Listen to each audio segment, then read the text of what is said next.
Buenos dias! Comment ça va tout le monde? Aujourd'hui pour nous autres c'est une grosse journée de route, mais avant de prendre la route, je veux vous montrer les quelques petites modifications que j'ai faites sur la roulotte avant qu'on prenne la route vers le Mexique. Question d'augmenter le niveau de sécurité de la roulotte. Je ne sais pas si vous vous souvenez, mais on avait ajouté des caméras Nest. J'en ai une qui est juste derrière ici, la fenêtre ici.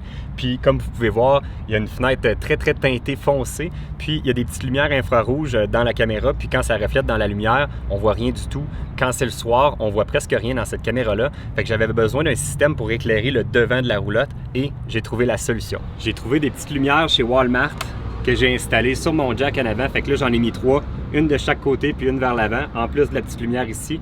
Fait que quand il fait noir, ça devient tout vraiment clair à l'avant. Fait que ça vient me permettre de surveiller l'arrière de mon véhicule. Puis si on est dépiné, ben on voit super bien l'avant du véhicule. Fait que maintenant, on est bien protégé grâce à la caméra et nos petites lumières de sécurité.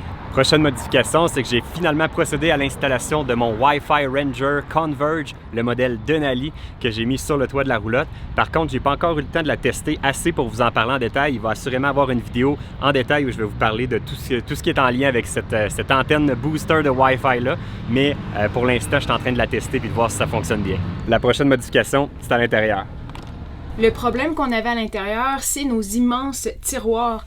Ça arrivait parfois qu'ils avaient tendance à ouvrir sur la route. Et là, puisqu'on savait qu'on s'en venait prendre les routes du Mexique, on s'est dit faudrait trouver une solution pour qu'ils restent vraiment fermés sur la route. Donc, on peut voir ici l'immensité des tiroirs. C'est là qu'Alexandre place ses chaudrons, ses grosses poêlonnes en fonte. Fait que c'est... Il n'y a pas beaucoup d'items, mais ça fait que c'est lourd.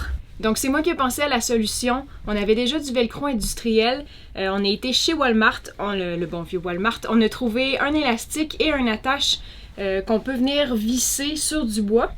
Donc, moi, je suis venue faire un petit peu de couture. J'ai cousu le velcro après l'élastique. Ensuite, j'ai cousu l'élastique après l'attache. Ensuite, j'ai collé le velcro sur les parois de bois. Comme ça, il n'y a pas de trou visible, il n'y a pas de vis. Comme ça, si un prochain propriétaire a la roulotte, ne trouvera pas de trou dans les armoires. Fait qu'on voit à quel point le tiroir peut aller loin. Donc, avec mon élastique, c'est le maximum qu'il peut aller. Jusqu'à présent, il n'ira jamais plus loin que ça. La dernière modification, je vous en ai parlé dans une de nos dernières vidéos, mais c'est bien sûr notre fameux filtre à eau Acuva qu'on n'a pas encore eu l'occasion de tester avec de l'eau non potable mexicaine. On est encore sur nos réserves d'eau potable américaine, mais on n'aura probablement pas le choix de le tester prochainement. Là, ça va être l'heure de reprendre la route. On a quand même un gros 4 heures de route à faire aujourd'hui.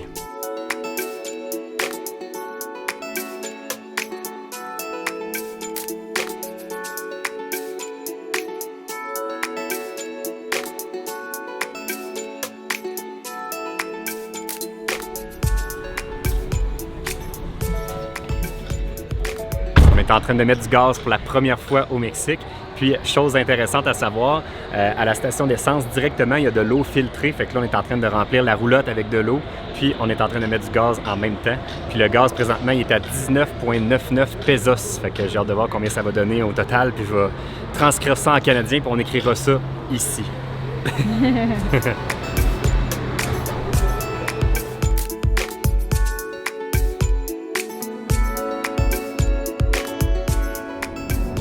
Présentement sur l'autoroute 57D et laissez-moi vous dire, c'est magnifique.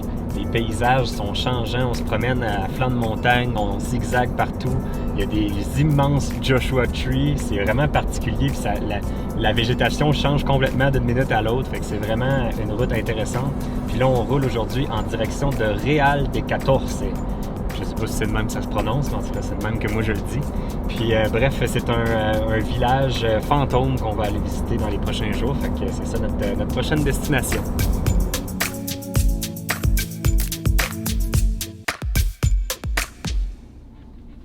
Je sais pas qu'est-ce qu'on fait. Ça avait l'air super facile sur mon GPS, mais la route est bizarre. J'ai jamais vu une route de même, elle est comme en cailloux. Je sais même pas comment la décrire, c'est juste des roches, mais c'est dur, mais il y a comme des tracks à travers. Puis les voitures, eux autres, ils fly full pin là-dessus, mais il me semble nous autres, ça brosse pas mal. Je sais pas si on aurait 36 km à faire de même. Non, 21 km, 36 minutes qu'ils disent. Mais je sais pas si c'est de même tout le long. Est-ce qu'on fait, on envoie-tu le drone pour voir à notre place? Qu'est-ce que t'en penses, Val? Yesh! Moi, je pense que ça brasse pas mal. Tu sais, si on avait juste notre véhicule, juste le camion, ça le fait, mais là, on a notre roulotte, que la suspension est pas pareille.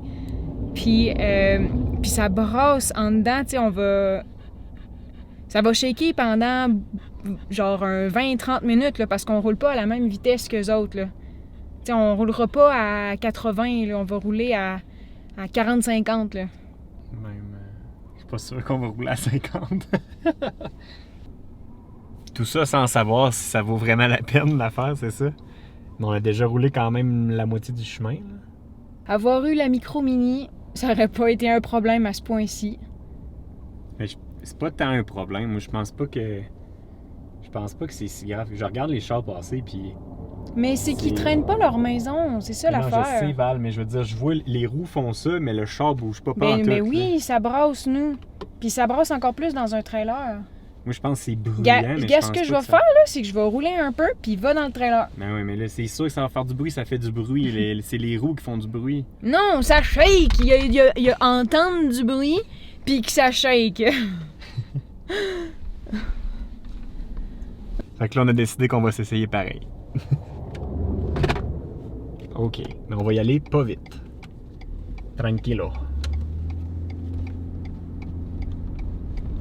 Oh my God! Aucune exagération. Ben, mettons, pour filmer, c'est si pire. Non, mais tu sais, comme là, mettons, à cette vitesse-là, t'es-tu confortable, toi? À cette vitesse-là, on est confortable, Alex, mais... C'est comme un petit massage de dos. C'est genre 30 minutes de même. Là. On s'entend que je ferai pas de montage à ce moment-ci. Là. T'es sûr? Ah. OK, là, Alex, là, on peut se retourner, là. Là, ça serait notre chance de se retourner. Oh, tu ne pensais pas qu'on pouvait, mais on peut. Ouais. Mais là, je sais pas, là. Moi, j'enverrais le drone pour vrai, pour voir si plus loin c'est de même. Mais je suis comme persuadée, moi. C'est pas... je pense pas que c'est la ville la plus visitée pour qu'il y ait une route non asphaltée. Mais non, mais c'est une ville fantôme. Bon, là, j'arrive au max de mes antennes de mon drone. Fait que ça veut dire que j'étais à peu près à 3-4 km, puis c'est encore pareil. Puis même, tu sais, je suis assez haut pour voir que ça continue pareil, jusque dans les montagnes qu'on voit au fond là-bas. Fait que c'est ça. C'est ça qui est ça. On fait quoi? Ce qui est le pire, c'est qu'on a... Tu sais, on a personne pour nous conseiller d'y aller ou pas, genre... T'as pas... Ça n'a pas été dit, genre, faut pas manquer ça, mettons? Dans tes recherches? Non, mais tu sais, j'ai vu sur iOverlander que les gens avaient l'air d'avoir dit que c'était beau et que c'était une belle place, mais tu sais, ils n'ont pas spécifié quel genre de véhicule qu'il y avait pour s'y rendre, puis il manquait un peu d'informations. Puis tu sais, c'est pas comme les États-Unis où c'est pas tout sur TripAdvisor, là. Parce que tu sais, on pourrait dire, on prend la chance, on y va, on est tellement proche, pourquoi pas, tu sais. Mais est-ce qu'on prend cette chance-là, puis qu'on se retrouve à la fin avec notre roulotte, elle a des petits bris qu'on pourra pas réparer, tu sais. Tu sais, mettons, le nouveau robinet que t'as posé, il va-tu tenir, tu sais? T'as-tu des craintes par rapport à mes skills de construction? Mon antenne va-tu décoller? On va prendre une décision et on vous revient.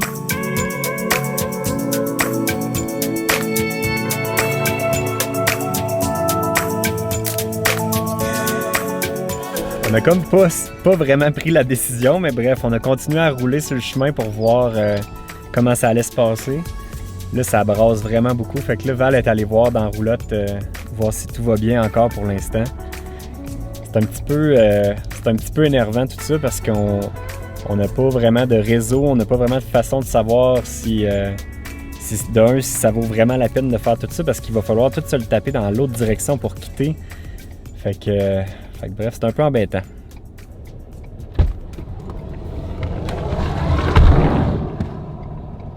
Ils vont vite. Il n'y a pas rien qui est ouvert, il n'y a pas rien qui est coulé.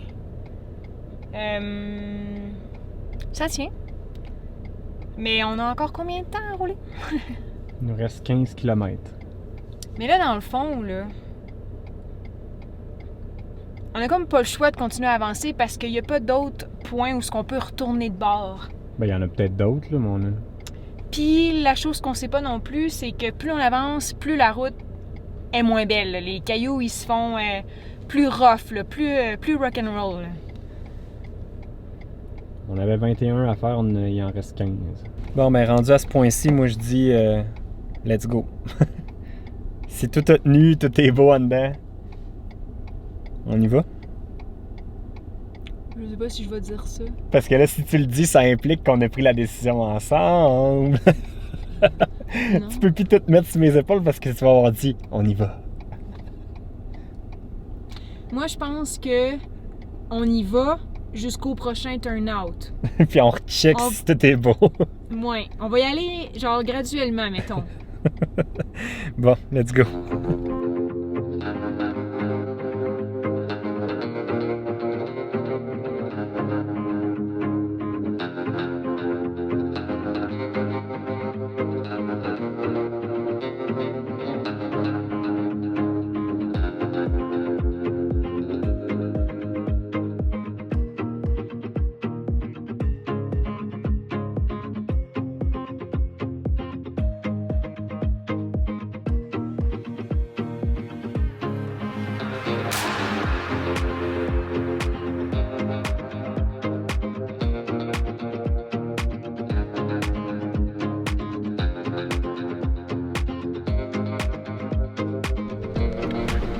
On est presque arrivé. Il reste genre 2 km. Là, je donne un petit break à mon camion parce que je pense qu'il y a chaud. Écoutez ça. Le travail est fort. Wow, mais pour vrai, à date, ça vaut vraiment la peine. Les paysages sont complètement débiles. Il y a comme plein de ruines de construction partout à travers les montagnes. C'est vraiment, vraiment beau. Là, il nous reste pas un gros bout à faire. Il nous reste à peu près 2 km à rouler. Mais il a l'air assez périlleux parce que si on suit la route, on s'en va jusqu'au flanc de la montagne là-bas pour aller passer derrière cette montagne-là. Puis il est supposé d'avoir un endroit où on va pouvoir se stationner parce qu'après ça, il va falloir prendre un tunnel pour rentrer dans la ville, mais on ne pourra pas le faire avec la roulotte. Il va falloir le faire juste avec le camion. Fait qu'on devrait parquer la roulotte juste avant le tunnel.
Stationnement. Successful! Great success! Ah non, mais pour vrai, hein? C'était de la merde, mais on a quand même un des plus beaux spots qu'on a jamais eu, là, pour vrai. C'est quand même débile. Seul, puis c'est gratis.